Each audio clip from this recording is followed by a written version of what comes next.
Somos lo que conversamos. Conduce Federico Joanol. Patricia Arancibia, historiadora y escritora. Luis Eduardo Escobar, economista y ex asesor internacional. Sergio Mico, abogado, filósofo y cientista político.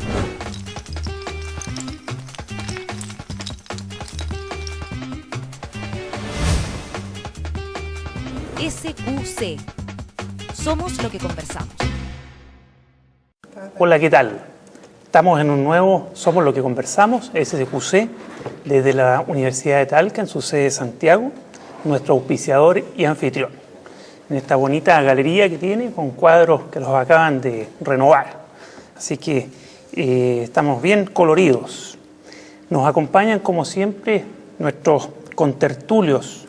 Patricia Arancibia Clavel, mucho gusto. Historiadora, doctora en historia, autora de numerosas publicaciones, emprendedora. Eso es lo que más me gusta. Hola Patricia, bienvenida. Hola. Sergio Mico, abogado, cientista político, doctor en filosofía y profesor del Instituto de Asuntos Públicos de la Universidad de Chile, INAP. Muy bien, se lo aprendió. Bienvenido. Muy buenas noches.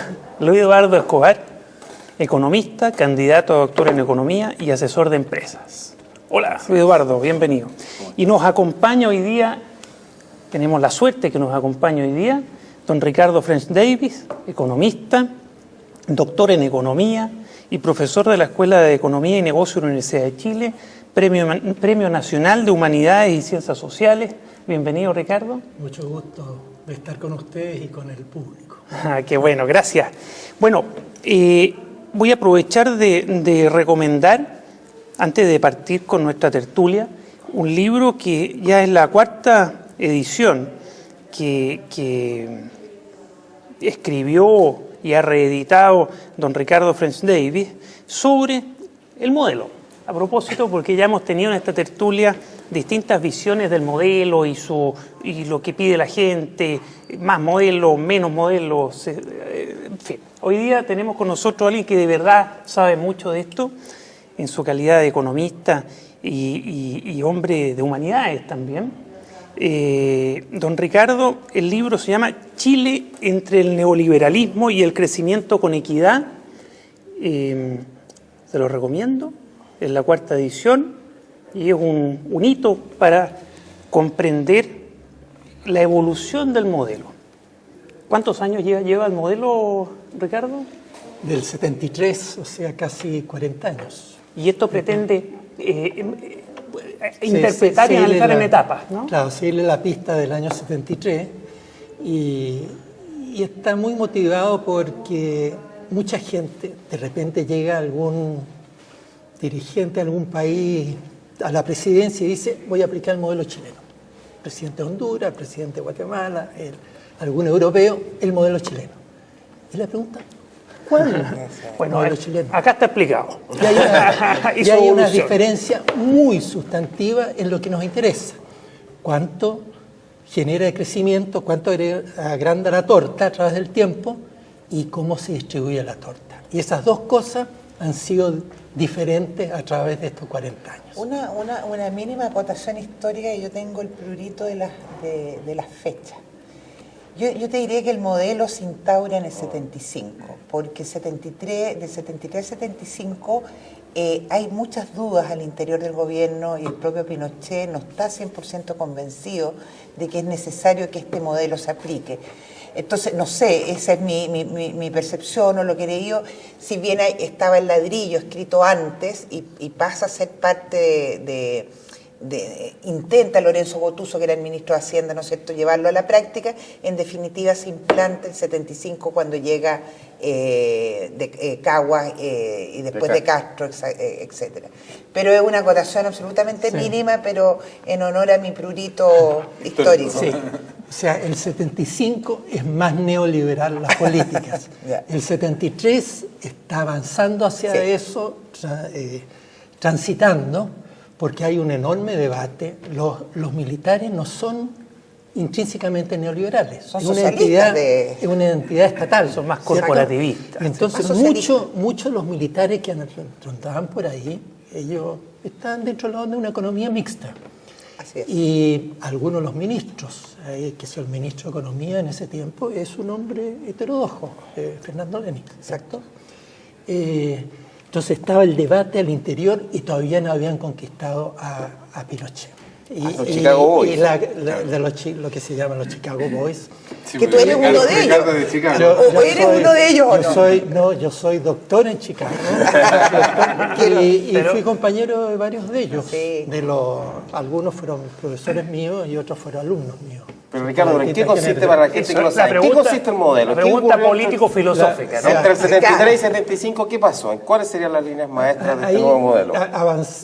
Moviéndose en la dirección de el mercado es capaz de resolver el grueso de los problemas de la sociedad. Eso es. Entonces hay que meterle precio, mientras más precio le meta a las cosas, ¿no? Más valorización monetaria, mercantil, mejor va a ser. Y el mercado sabe hacer bien las cosas, y si tú tienes un mercado totalmente libre, y no exagero cuando digo totalmente libre, vas a tener una economía con más desarrollo y va a desaparecer la pobreza. Y todavía hay gente que dice, si liberas todo, va a desaparecer la pobreza. Y lo que nos demuestran los hechos es que... O disminuirla más que desaparecer. Claro, Porque o nunca. disminuirla. Pero lo que sabemos es que un mercado totalmente libre, exageradamente libre, crea enorme desigualdad. Por razones muy, muy esenciales que uno trata de exponer a través del libro, ilustrando con distintos episodios. Partimos de una sociedad que no es suiza. Tenemos mucha diferencia entre nosotros en términos de la educación, las redes sociales, el patrimonio con el cual uno llega a la fuerza de trabajo, su padre es rico o no es rico, tiene buenos contactos sociales o no. Y entonces si uno le aplica las mismas reglas económicas de liberalización, ráscate con tus uñas, algunos que tienen uñas muy poderosas y otros que no tienen uñas y que no se pueden defender.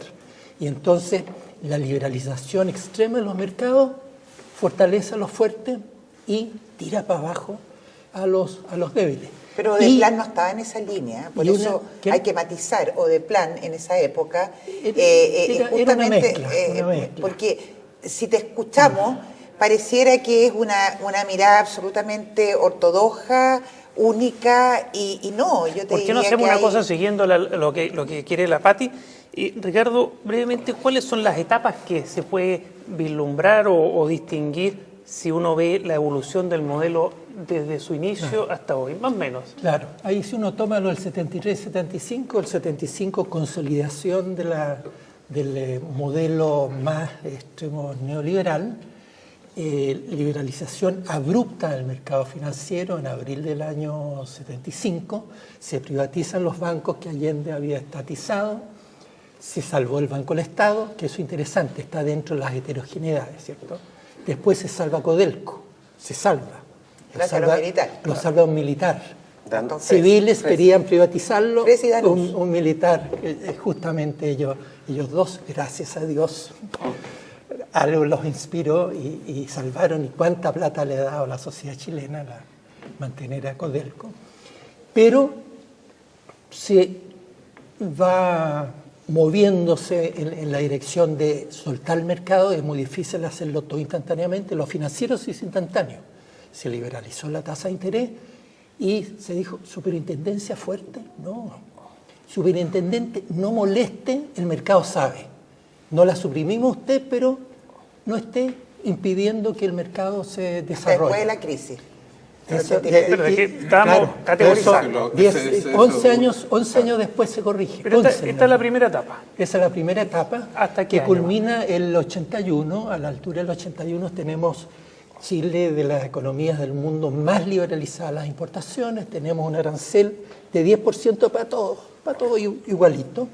El mercado financiero totalmente liberalizado. Gran ingreso de capital en el exterior, porque a los mercados financieros les gustaba esto, a los mercados más En esa época petrodólares, había era. mucho petrodólar, claro. Sí. Claro, teníamos la abundancia, hay abundancia en todo el mundo, pero Chile es chiquitito, Chile fue el país más inundado por capitales foráneos, y el planteamiento por parte de las autoridades, pero si el mundo nos quiere, esto no es un problema. Y nos ofrecen dólares baratos, gastemos los dólares. El dólar a 39, ¿no? A 39, y entonces se va agrandando y agrandando, llegamos a tener un déficit equivalente a 21% del PIB del año 81, plata que estábamos gastando, recibiendo del exterior y gastando. Y una economía que se había caído el año 75 por un problema del precio del cobre y se había recuperado. Esto es muy importante en la economía chilena. Las veces que nos caemos, no se destruye la economía. Y después tú tienes recuperación. No hay que confundir recuperación con crecimiento del potencial económico. Y en el 81 estamos topando el techo y cambia el contexto financiero del mundo. Y viene la crisis de la deuda en toda América Latina y Chile el peor. Y la economía chilena es la que se cae 2,5 veces lo que se cayó el país latinoamericano promedio. Nos caemos 15%. Y ahí vino el ajuste y pasamos a una segunda etapa. Entonces una etapa en que se mantiene la apertura de la importación, la economía privada, pero con una serie de cosas que habían sido abominadas la primera vez. Más regulación, claro. por ejemplo. Introducir regulación del sistema financiero estricta, afortunadamente. Hecha por los mismos Chicago. Desde el año 86, algunos de los chicanos. Hay otros que se fueron. Los menos fanáticos. Hubo cambios, menos cambios constantes y hubo una transición de 2 años con muchos cambios, entre otros con Don Luis Escobar y qué sé yo, etc. Con Jalpa Escobar, esa fue la dupla. Que Lucho Escobar trató de corregir varias cosas. Pero después se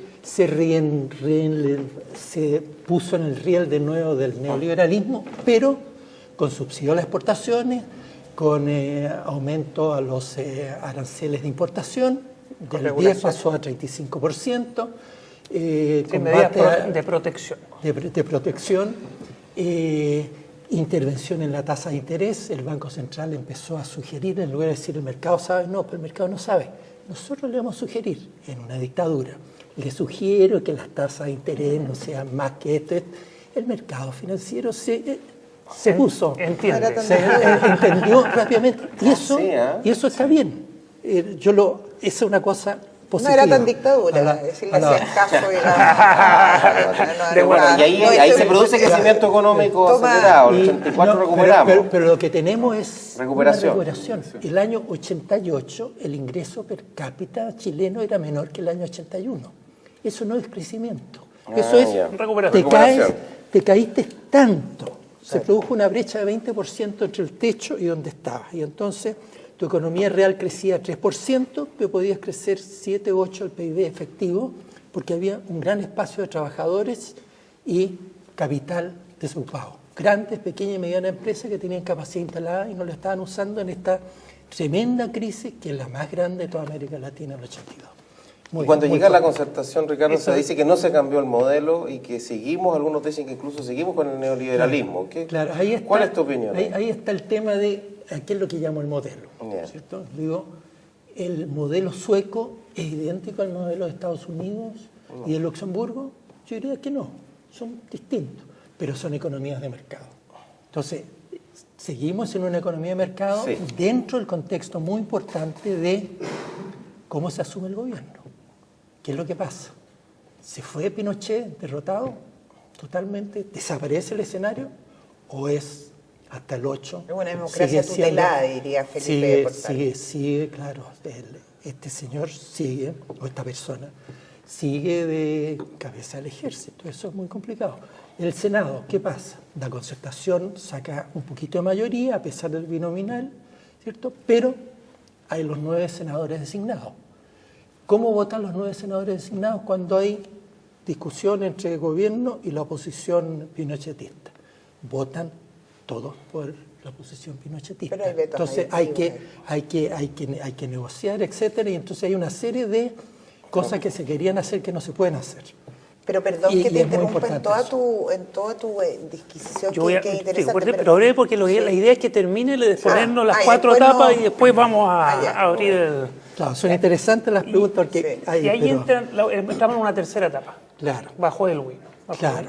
Y entonces, 2 leyes muy importantes en los primeros par de meses del gobierno de don Patricio Elwin, que es una reforma tributaria, que es una 10 veces más intensa que la que está propuesta en discusión. Dentro de los resultados, si se logra lo más optimista de la propuesta tributaria de este gobierno, 700 millones versus 3% de que son unos 7, 8 mil millones de dólares de reforma tributaria para aumentar el gasto social y el desarrollo productivo del país. Y la reforma laboral, que restablece ciertos derechos laborales, no todos, algunos de ellos, por eso después hay varios intentos posteriores, y entre otros se les permite asociarse entre ellos y restablecer una central única de trabajadores, que estaba prohibida. Están todas las otras cosas, las negociaciones, qué sé yo, por sector o por empresa o por planta, etcétera, que queda pendiente. Y estos dos grandes modificaciones... Y hay una tercera modificación muy importante en lo económico. Veníamos de la economía neoliberal suelta, con una enorme crisis financiera, la segunda mitad de Pinochet, recuperarse después de la crisis, pero la recuperación después de la crisis termina en una economía del año 89, que fue el año de la elección presidencial, con la economía sobrecalentada. O sea, no se había reordenado, corregido la manera de hacer macroeconomía. Cuando una economía se cae y después se sobrecalienta, está dando la base para una nueva caída posterior. Entonces se hace una modificación, en mi juicio, radical, capítulo 8 del libro, en que se dice, aquí no queremos especulación financiera. Los flujos de capital especulativos, esta economía que hizo una transición hacia la democracia pacífica, que se ven las cosas bien, que no van a ser tonteras, van a ser políticas racionales, etc., no empiezan a inundar los capitales financieros. En lo que se dice, eso lo vamos a detener. Lo que se llama hoy día una política contracíclica.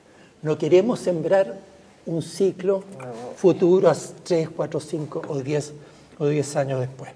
Y entonces el banco, de acuerdo muy estrecho entre el Banco Central y Hacienda. ¿El ministro Foxley? El ministro Foxley con el Banco Central. A mí me tocaba ser el economista jefe del banco o director de estudio del Banco Central. Se echa a andar una política de regulación de la cuenta capital.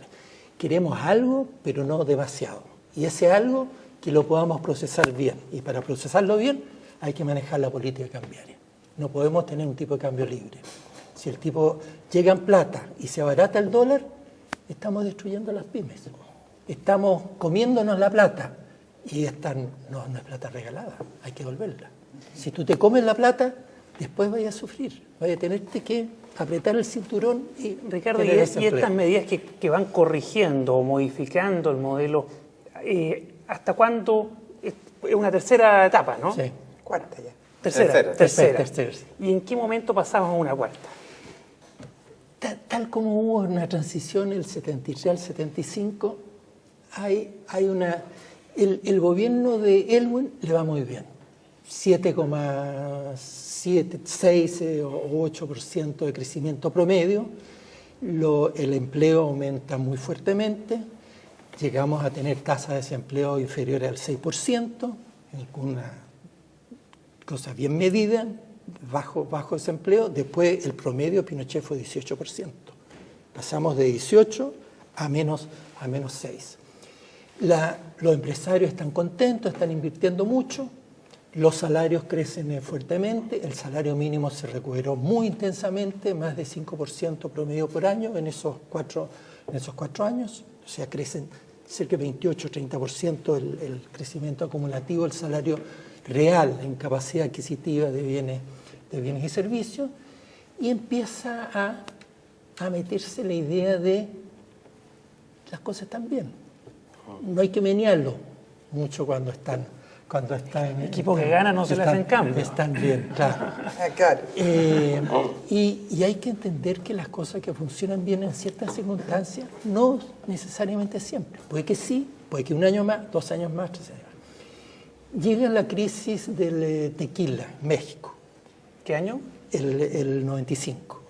Y un tremendo colapso en México. ¿cierto? Cae el PIB mexicano 7% el año 95. Argentina, Uruguay, todos caen. Llega el intento de contagio a Chile y como Chile había regulado la cuenta de capitales, no había dejado que el dólar se atrasara, se abaratara, estamos bien. Llegan los intentos, sale un poquito de plata de la bolsa, pero dicen, esta economía no es atacable. También no tienen vulnerabilidades. Y efectivamente el año 95, México se cae 7, Argentina se cae 3 o 4, y nosotros crecemos 10%. Esta economía es inmune. Y empieza, mire, podemos bajar la guardia. O sea, esta economía ya se puso... Ya se asentó.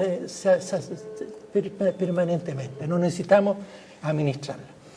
Y en la incidencia de la economía, muy fuerte, la visión neoliberal. O sea, ahí Friedman va ganando espacio, MIT se va embarcando más o menos en la misma política. O sea, mucho exitismo, ¿no? Sí, mucho exitismo. Que traspasa la concertación. Traspasa la concertación, traspasa el mundo y en parte de la concertación. No este autor y a algunos otros aquí al frente, etc. Pero que está en otros lados. Y el año 98 viene y entre el 95 y el 98 una especie de empate. Así como en los 70 unos militares salvaron a Codelco, pero fue una especie de empate. Lo salvamos, pero no lo agrandamos. No le damos plata para que siga invirtiendo y entonces se va disminuyendo. Entre el 95 y el 98 se mantiene oficialmente la regulación de la cuenta de capitales, pero inmutable y sin monitoreo. Y los mercados financieros son muy permeables. Si tú no monitoreas, te van agujereando el mercado. Entre el 90 y el 95 se agujereaba, pero la autoridad iba tapando. Y el encaje, la regulación de los capitales era efectiva. Lo sabemos por los resultados, ¿cierto? O sea, no se agranda el déficit en cuenta corriente, no hay endeudamiento excesivo, no hay muchas platas pasivos de corto plazo, que son los más peligrosos, etc. Entre el 95 y el 98, todo eso se empieza suavemente, el 6, el 7 y el 8 a filtrar. Y el déficit externo, o sea, el uso de platas de afuera, platas de otro, se duplica. Sector privado sobre todo, ¿no? Eso es, claro, el sector público aumenta su superávit, se porta bien, y ese es un tema de discusión, mal informado por parte de algunos, ahí están todos los numeritos. El sector privado. El sector privado, absolutamente, un poco más que el 100% del privado, porque el público aumenta un poquito su superávit. El sector público tuvo superávit durante todos esos años de los 90, muy importante. Se hicieron aumento del gasto social, pero cada aumento adicional, gasto permanente, venía con ingresos permanentes. Es un principio muy sano. Gasto permanente, subes el sueldo de los profesores, tienes que financiarlo no por un año, para siempre. Tienes que subirlo. Entonces, el 98, ¿qué pasó para pasar a la cuarta etapa? Nos llega la crisis asiática, que es el 97, ¿cierto? Comienzan en el curso del 97, Tailandia, después Corea, etc. Y países muy poderosos, muy fuertes, etc., tienen estas caídas también tipo 7%. Indonesia, 13% se cae el producto. Y Malasia y Corea, 7%. O sea, economías muy bien comportadas, pero que abrieron su cuenta capitales. Corea, el 92, abre su cuenta capitales y lo empiezan a inundar de capitales. Y el 97 el mercado dice, usted está usando mucha plata, dejó el tipo de cambio que se abaratara, me voy. Se van y te acostumbraste a la cocaína y te quitan la cocaína. En Chile lo había hecho en suave. Que había ido parchando, pero poco. Sí, muy poco de parche. ¿Sí? Fue un empate. Mire, esto no lo deshacemos, pero no lo gestionamos. Y el tipo de cambio, mantenemos la banda, pero vamos haciendo jugarretas con la banda. Y se van haciendo 4 o 5 jugarretas con la banda. Entonces, el año 98 nadie creía en la seriedad de la banda. Era un chacoteo. Muy malo eso. ¿Y esto Los en qué instrumentos se lo usan mal. de ministro, ¿no? Sí. Estaba ministro Claro, Aninaki, pero ahí parece que- esto fue fundamentalmente el Banco Central. ¿Quién era Carlos Mazada? Claro. El banco, en el libro tengo un par de citas de ministros de Frey que dicen no me gusta esto que está pasando, pero depende del Banco Central. Y el Banco Central dice yo me siento cómodo, está bien, no hay problema, el mercado lo financia. Satisfecho. Satisfecho. Demasiado. Oye, Ricardo, ¿y en qué momento viene ya la última etapa, la etapa que estamos viviendo y que vamos a conversar sobre su continuidad o no? Ahí va el Banco Central se va trasladando bastante en la dirección de la moda internacional, que era la moda en Washington, en Nueva York, el Banco Mundial muy fuerte, el Fondo Monetario transmitiendo, abran la cuenta de capitales, liberen el tipo de cambio, esa es la papa, eso es lo que hay que hacer. Y el resto viene, ya usted tiene el comercio internacional liberado, con eso tiene las cosas, y orden fiscal, que teníamos orden fiscal, con eso está resuelto. Y eso es lo que se hace. Y en el 99, entre el 99 y el 2001, ahí transitamos totalmente al tipo de cambio libre, así como hay café, hay tipo de cambio libre, y apertura plena. El Banco Central dice, hemos logrado este gran éxito de tener la apertura plena de la cuenta de capitales en el año 2001. Orgulloso de haberla. Pero ya llevamos 2 o 3 años con muy poco crecimiento. Claro, estamos el 99, tenemos una caída del producto de cerca de 1%, no es el 15% del 82, ni el 7%. Claro. Entonces, esto es una economía que tiene bastantes méritos, se caiga solamente 1%. Pero entre el 99 y el 2003 tenemos una tasa promedio de crecimiento que para Chile y para América Latina, malaza. Tenemos un 2,6% de crecimiento con la población que crece 1 y tanto. Tenemos un puntito de crecimiento per cápita. En los 8 o 7 años anteriores habíamos crecido 5% per cápita. Eso hace diferencia en 10 años. 4 puntos más, entre 1 y 5 durante 10 años. Ese es un mundo distinto. No es el mismo modelo desde el punto de vista de lo que le interesa a la gente, que es su bienestar. ¿Y este ya, como resumen, está concluido o falta algo en el modelo? ¿A ti te gustaría que entrara una quinta etapa, deduzco? Sí. No, pero ahí en esta cuarta lo que es interesante, que así como en el primer gobierno de la Concertación, Banco Central y Hacienda trabajan estrechamente, todos los días nos comunicamos con autónomos o no autónomos, somos el mismo país. Este no es un Banco Central de otro país, ¿no? O de otro planeta. Es del mismo país y necesitamos una cabeza unificada. Se trabaja estrechamente.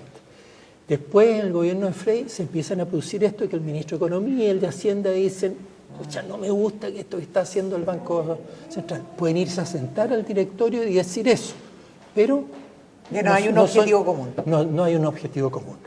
Y después del 2009 para adelante, Hacienda y Banco Central tienen un enfoque, en mi opinión, relativamente compartido de tipo de cambio libre, y uno ve las declaraciones, los informes de Hacienda, los informes de memoria del Banco Central, tipo de cambio libre, el mercado sabe cómo hacerlo, y apertura de la cuenta de capitales, los mercados financieros saben, son muy bien comportados los mercados financieros, como podemos decirlo hoy día, ¿cierto? Después de la crisis global, y por lo tanto seguimos por este camino. Y eso explica por qué entre el 99 y 2003 tenemos la economía creciendo apenas 2,6%.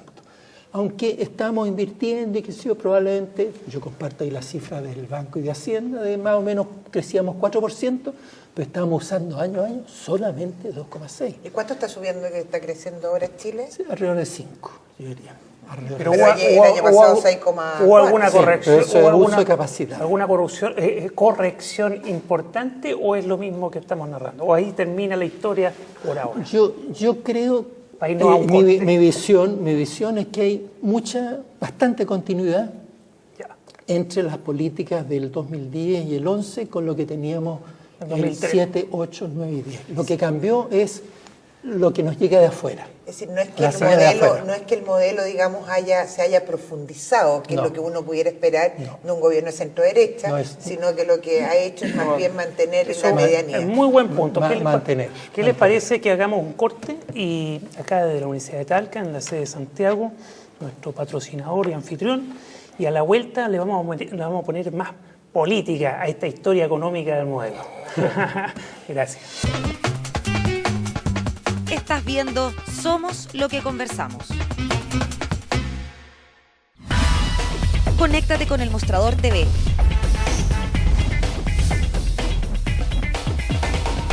Búscanos en Facebook. Síguenos en Twitter. Comparte nuestros videos. Y revisa nuestra web. Nos mantenemos conectados a ti gracias a las redes.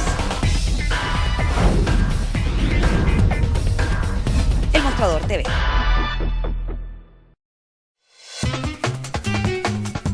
Estás viendo Somos lo que conversamos. Hola, estamos de vuelta en SQC, Somos lo que conversamos. Están con nosotros nuestros contertulios habituales. Está invitado Ricardo French Davis, connotado economista chileno y con todo tipo de premios. Nos ha hecho una narración del modelo, a su entender, desde la perspectiva económica, el modelo que tenemos y su evolución en el tiempo desde el año 73 y con los énfasis que ha tenido. Entonces hoy día, en este momento, la idea es ponerle otras variables, Ricardo. ¿Qué te parece? Sergio Mico, tú tenías ganas de... Es que justamente porque Ricardo partió con la afirmación crecimiento económico y cómo se redistribuye ese crecimiento económico. Y a partir del 98, crecimiento económico cae de 7 a 2 y tantos puntos y la redistribución del ingreso ya se mantiene estable. Mejoramos un poquitito estos últimos 20 años, con algunos también altos y bajos. Entonces llegamos a una situación donde primero la Concertación pierde las elecciones, en el 2010, se habla de un cambio, una coalición con el cambio, después del 2011, a pesar del crecimiento económico y de la creación de empleo, tenemos 2 millones de chilenos, según el ministro del Interior, protestando. Entonces la pregunta es ¿qué tiene que hacer la política para corregir un modelo económico que pareciera ser que sus elementos económicos son más crecimiento económico porque se redistribuya mejor la torta? Y pareciera ser, Ricardo, y esa es mi pregunta, que son dos en realidad. Primero, si no hacemos eso, tengo la impresión de que la crisis de la política y la democracia es fuerte. Y por otra parte, si no hacemos eso, también una crisis al modelo propiamente económico. Eso serían como mis dos observaciones al relato que hace Ricardo. ¿Qué te parece a ti, Ricardo, antes de abrir a los otros contertulios? Claro, yo creo que el punto central es cómo agrandamos la torta y cómo la distribuimos mejor. Y cómo se logra eso. Y eso, evidentemente, agrandar la torta es crecimiento del producto, de los bienes y servicios que se generan. Y cómo se distribuye depende o lo que uno distribuye después del mercado o cómo está distribuyendo dentro del mercado. Y el del dentro del mercado involucra distribuir capacidad de insertarse en los mercados, corregir el funcionamiento de los mercados, crear algunos mercados que no existen. Por ejemplo, mercado que no existe.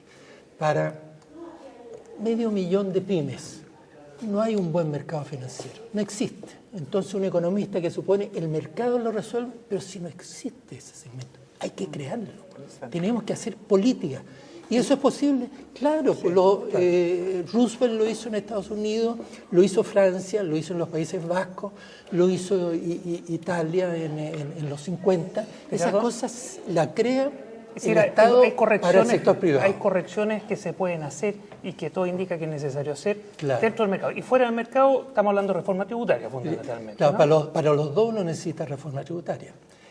Yo enfaticé por ahí en el camino de aumento de gasto permanente, tiene que tener una contrapartida de ingreso permanente. El crecimiento automáticamente eso no lo da.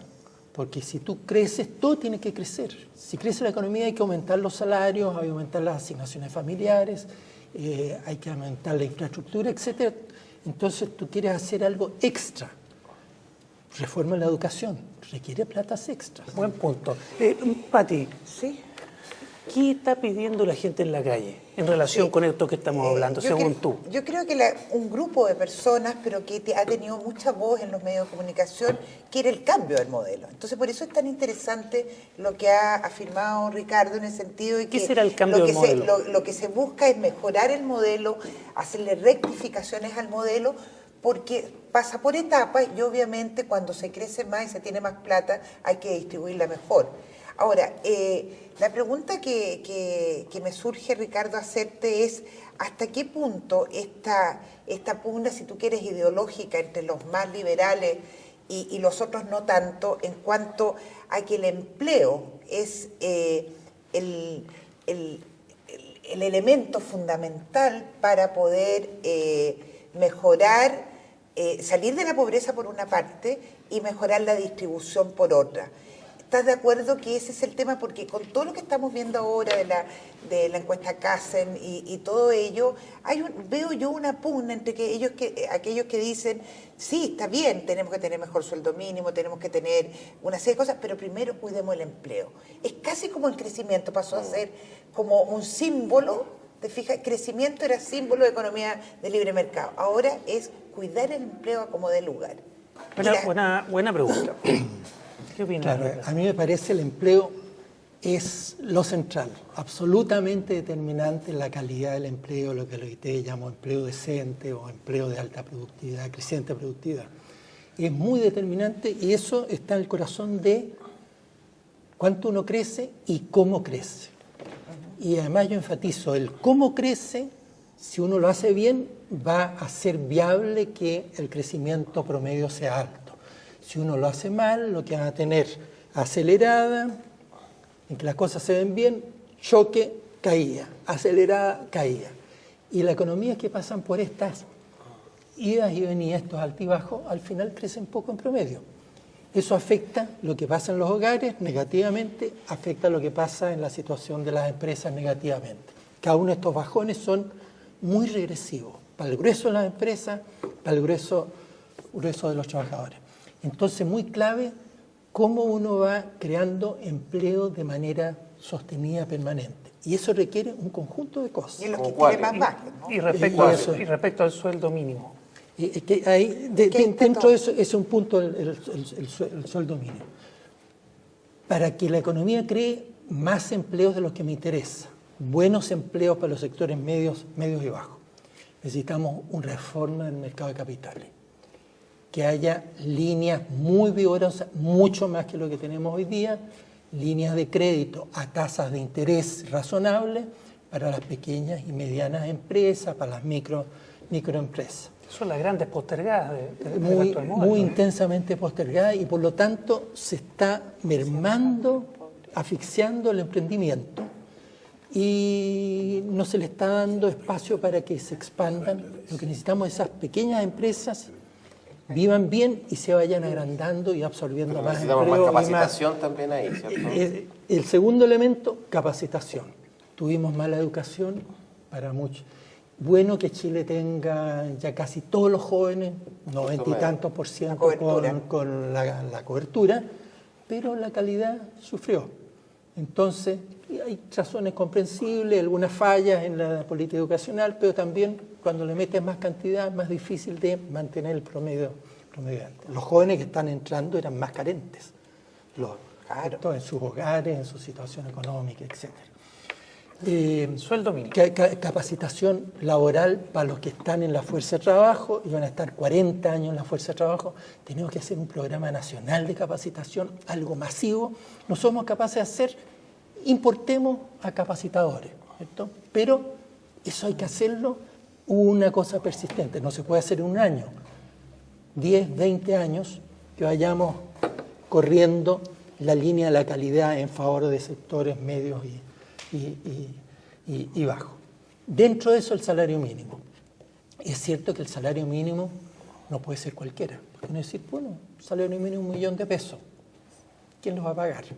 Qué rico. El que podíamos sustentar más de los 193, yo creo que los 200.000 era sostenible en la situación actual de la economía chilena, ¿cierto?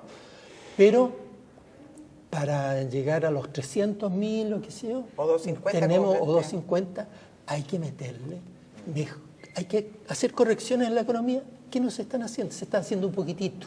Llevamos 20 o 22 años en democracia y todo el tiempo ha estado mejorando. Mejoró mucho más en los primeros 5 o 6 años de democracia. Después se lentificó y ahí están las cifras de distribución del ingreso. Bueno, yo creo que eso es parte de la queja de la gente, ¿no? Luis Eduardo, a tu entender, ¿la clase política está escuchando esto? ¿Se van a hacer las mejoras, las correcciones, lo que hace falta, lo que pide tanta gente en Chile? Mira, de escuchar la discusión pública uno no siente que estos sean los temas que está considerando la clase política. Claro.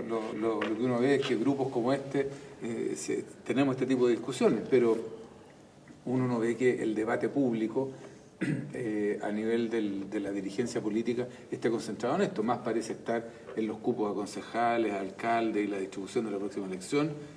Bueno, pero es normal que se preocupe de eso también. El punto va a dar abasto para... Es que la sensación con que uno se queda es que lo otro está postergado. O sea, con Sergio hemos venido trabajando hace algún tiempo en tratar de desarrollar ideas, fuerzas que permitan ir desarrollando una conversación en torno a este tema. Yo te diría que tal vez, como soy optimista, no pierdo la esperanza de que esto llegue a discutirse en el contexto de una campaña presidencial. Creo que ahí es un lugar pues clave, un buen momento, ¿no? un muy buen momento para discutirlo. Pero creo que una de las cosas que va a haber que dilucidar de aquí entonces es de qué modelo estamos hablando. Como decía Ricardo al principio, nadie discute de que Suecia es capitalista. A nadie se le ocurriría decir que Inglaterra o Estados Unidos no son capitalistas, ¿no? Pero son dos modelos bien distintos. Y los resultados sociales son bien distintos. Por dar un comentario. Pero espérate, un comentario que yo creo que es fundamental. Dinamarca y Chile tienen la misma distribución del ingreso antes de impuestos. Y la distribución del ingreso en Dinamarca cambia radicalmente después de impuestos. El índice Gini cae como a 30% de 52, que es el que tiene Chile y Dinamarca antes de impuestos. En Chile, después de impuestos no cambia nada. Por lo que debo colegir que aparte de correcciones y mejoras como la que menciona Ricardo y otras cuantas más que no ha habido tiempo de desarrollar, para ti es clave la reforma tributaria. Bueno, para mí es fundamental, o sea, tan fundamental de que, como ustedes saben, yo participé en la campaña de Marco Enrique Ominami y lo que nosotros planteamos desde el principio que debía ser una reforma tributaria. De verdad, porque ¿cuánta recaudación más o menos? No había ninguna manera de hacer las reformas fundamentales sin plata. Pero una reforma para recaudar ¿cuánta plata? Bueno, hemos actualizado mucho de eso en un trabajo que estuvimos haciendo conjuntamente en un grupo que organizó Jimena Rincón. Pero más nosotros estamos hablando de 10.500 millones de dólares. Es decir, más de 10 veces que la reforma, que el borrador de reforma que hoy día el gobierno y 7 veces o 6 veces la propuesta por la comisión de la oposición. Está hablando de una cosa. Tiene razón, Luis Eduardo, porque este es un tema que en general no se habla, o se habla muy poco por ignorancia, porque es una lata para muchos, etcétera. Pero yo creo que lo primero que hay que poner en la mesa es estarlo discutiendo. Segundo, que se haya abierto el gobierno, que se había negado rotundamente hace año y medio, 2 años, tanto Renovación como la UDI, como Alianza, a discutir el tema. Es decir, ya la etapa del no, es decir, la etapa de adecuar el modelo, yo creo que está sociabilizándose de una manera cada vez más clara.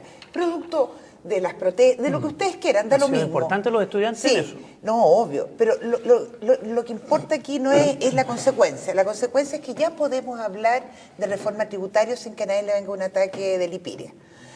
Que podemos hablar y discutir del sueldo del sueldo mínimo, digamos, y discutir... Algunos del sueldo máximo también. No, eso ya, bueno, ahí sería ir absolutamente contra el modelo, pero en fin. Te digo que poner sobre la mesa estos temas y que se esté abriendo el mundo político a conversarlo, a mí me parece ya importante, porque antes era la concertación la que se supone que decía que no podía hacerlo porque la derecha estaba en contra, etcétera, y la derecha en el gobierno sí, diciendo... La clase política, y ahora la clase política como un todo, creo yo, que ahora... Tiene que hacerlo sí o sí, pero ¿qué pasa, Sergio, como cientista político, qué pasaría si no lo hace? No, es que eso no es... Pero hagamos un poquito de análisis prospectivo, claro, que es posible. No. Eso técnicamente es un problema, lo he dicho otras veces, cuando hay temas que se discuten y se discuten durante varios gobiernos, que la gente siente como centrales y la política democrática no los resuelve, eso más temprano que tarde empieza a mermar primero la confianza en las instituciones y en un segundo momento la legitimidad de la democracia. Eso, y en este caso tenemos un Congreso Nacional con una confianza muy, muy baja. Y perdona, y por eso yo quiero insistir, la gente que votó por el cambio, votó por Sebastián Piñera para un cambio que no era de reclutamiento político, no era, ¿sabes?, que estamos felices y contentos y ahora queremos que los ministros sean de un partido distinto. Yo entendí que el cambio, que es bastante más profundo, y eso se vio en la protesta del 2011. Se está viendo, pero oye, ¿caldo cultivo para caudillismo? Mira, yo creo que en la medida que haya crecimiento económico y aumento del consumo, yo veo muy difícil que haya una crisis que se pueda hablar de un derrumbe de un modelo, para serte franco, lo que veo hoy día. Pero puede ocurrir populismo, tenemos algunos indicadores, de repente aparece, voy a mencionar un nombre, esto es feo, pero Franco Parisi aparece con 10 puntos en las encuestas. Entonces uno dice, atención, ¿ya? Entonces ojo con fenómenos de populismo antiinstitucional y sobre todo ojo con lo que se llama cinismo democrático. ¿Sabe qué? Yo ya no creo en esto, es decir, puedo ir a votar o no ir a votar, pero yo creo que nada importante se está jugando ahora y porque los políticos están en otra cosa. Y yo creo que eso se ve muy fuerte en algunos sectores de... Eso hace crujir la República, y hace crujir la República. ¿No? Pero nunca no derrumbarla. Crujirla, buen sí. punto. Pero, Ricardo, ¿qué opinas tú? Yo creo que vivimos en peligro, ¿no? Uno está muy influenciado por... uno conocía mucho Venezuela, Venezuela de los 90, me tocó viajar muchas veces, un sistema, y 80, sistema político consolidado, socialdemócrata, social cristiano, y de repente son barridos. Entonces, eso yo lo encuentro muy negativo, o sea, el populismo... Esas cosas pueden pasar. Soy muy antipopulista. Oye, esas cosas pueden pasar, no son teorías y que de repente llega algún irresponsable y claro. está el terreno, caso que menciona Sergio, el terreno está abonado, de repente el abonado y pesca 5% o 20%, o de repente pesca 50%, un choreamiento a la gente. Entonces se requiere dar una señal muy vigorosa de cambios que le lleguen a la gente. Ahora, Ricardo, ¿cuáles debieran, según tú, que le lleguen a la vena? A ver, ni siquiera dos. ¿Cuál es el primer cambio que sería la señal de que la clase política escuchó y está haciendo lo que tiene que hacer? el problema es que... Juégatelo por uno. Sí, como lo que pasa es que, económico, es que ese es económico, uno, político, pero ese uno no es el fondo, sino que el financiamiento para el fondo, la reforma tributaria. Perfecto. Una reforma tributaria fuerte que te dé ¿Que señales recaude para adelante. cuánto más o menos? Yo creo que las cifras que 10.500 menciona Uno entre 10.000 y 11.000 millones de dólares. Luis Eduardo, que es un proceso, que no es una cosa de un claro. día, Pero, porque Ricardo, además no hay la capacidad para gastarla en un momento, pero una advertencia, un tema del cual Pero también... discúlpame, la reforma tributaria de Patricio Elwin, tú dijiste que fue el 3% del PIB. 3%. 3%. Y no pasó nada, seguimos creciendo al 7%. Claro, ¿Y o cuánto sea, sería hoy día? porque- ¿Cuánto sería hoy porque día? se gastó bien la plata. ¿Cuánto Pero sería? ya tú estás hablando de una reforma muy de claro. 4 o 5 Pero yo quiero puntos. mencionar un punto en el cual hemos varias ¿Cuánto veces sería el hemos- 3%? Como 70.000 millones de dólares. Wow. que hemos conversado con 80 millones. con Luis Eduardo. Hoy día Perdón. Hoy día no estamos gastando la plata que el gobierno no tiene establemente. Está gastando más de 300 centavos del precio del cobre y yo estoy convencido que el precio del cobre en algún momento va a bajar mucho Porque es por un abajo, ciclo. porque es arriba y para abajo. Yo les Oye, contaba pero que el fin de semana son pasado- vientos de inestabilidad, ¿no? Claro, Pero o sea, fíjate estamos que- con un desequilibrio macroeconómico, Claro, con un sí, dólar sí. exageradamente barato que le está haciendo daño a las estructuras sociales y productivas del país y se están gastando las platas. De eso estamos con lo que se llama, comillas, un déficit estructural. Significa que Hacienda está gastando más de lo 302 contrario al centavos. superávit de tantos años. Claro. Claro, y Ricardo, ¿sabes qué? Porque con crecimiento económico de estos últimos años, recuperación económica, creación de empleo, ¿qué pasó con la CACEN? ¿Cuál es tu opinión de este debate? Porque pareciera, con este tremendo precio del cobre, ¿no podríamos avanzar más rápido? ¿Cómo ves tú el debate de la CACEN? Claro, es un tema largo, no sé si lo alcanzo a decir en tres frases, pero yo creo que lo clave es en qué circunstancias se hizo la CACEN del 2009 y del 2011. Y el contexto macro es radicalmente distinto. Ya, En el 11 estábamos con terremoto y sin terremoto. El terremoto que son 2 puntos, pero lo que hace la diferencia fuerte es, ¿estás recesionado o en el techo? El 2011, noviembre del 2011 estábamos en el techo. El 2009 nos habíamos caído y estamos comenzando a repuntar en noviembre del 2009. Entonces, ¿qué es lo que hay que hacer? Hay que comparar con el 2006. Sí. Y el 2006 teníamos 13,7% de pobreza y hoy día tenemos 14,4%. Pero fuera la como variable con más responsabilidad fuerte ahí, que fue más grave el 11 que el 9 y el 9 fue mucho más grave que el 6, el precio de los alimentos. Y todo esto se le puede meter números. Entonces el debate debiera meterle estos números. Y hay un mensaje sobre los medios de comunicación, ¿no? Así como está el trabajo de reforma tributaria en que trabajó Luis Eduardo, la propuesta de toda la oposición, y en varios otros temas. Hay propuestas que los medios de comunicación no las cubren. Entonces se sobremagnifica la idea de no hay ideas, la oposición no discute, solo se opone, porque a veces se hace de adrede, ¿no? A la tele le interesa cubrir la pelea entre 2 senadores y qué sé yo. Y pero yo te compro eso. No el tema de la sustancia. Y esto que están haciendo ustedes en esta instancia, estamos haciendo. me alegro que estamos Gracias, haciendo. Ricardo. Me alegro mucho de Y no siempre están, de frivolidad, muchas veces está pensado, manipulado así. El titular fue el viernes, ¿no? Cuando salió el titular de la segunda anunciando la disminución de la pobreza y la indigencia, pero sin ningún análisis mayor. No, pero es un hecho que hubo 148.000 personas, 148, sí, pero es que no, espérate, todo lo que tú quieras, adecuemos, pero el hecho concreto real es que 148.000 personas que estaban en la extrema pobreza, que era indigente, dejó de ser indigente. Y las cifras que dice Ricardo, yo no soy especialista en eso, así que yo creo que es muy posible que se pueda comparar con el 2006, pero no te olvides que si lo comparas con el 2006, bájale los 2 y 3 puntos que implicó el terremoto. Pero yo quería, no sé si hay tiempo, porque yo quería hacerle otra pregunta a Ricardo. Estamos cortando, pero si es tu pregunta, de todas maneras. No, es que una pregunta mucho más macro. Es que, ¿sabes qué? ¿Cuál es el problema de fondo para mí en la economía? Y quiero aprovechar tu presencia. Que es que hemos hecho durante más de un siglo una economía basada en materias primas. Y yo creo que aquí lo fundamental para hacer el verdadero vuelco tiene que ver con el valor agregado a las cosas. Entonces, yo siento... ser historiadora, muy bien. Pero gracias por soplarme la pregunta.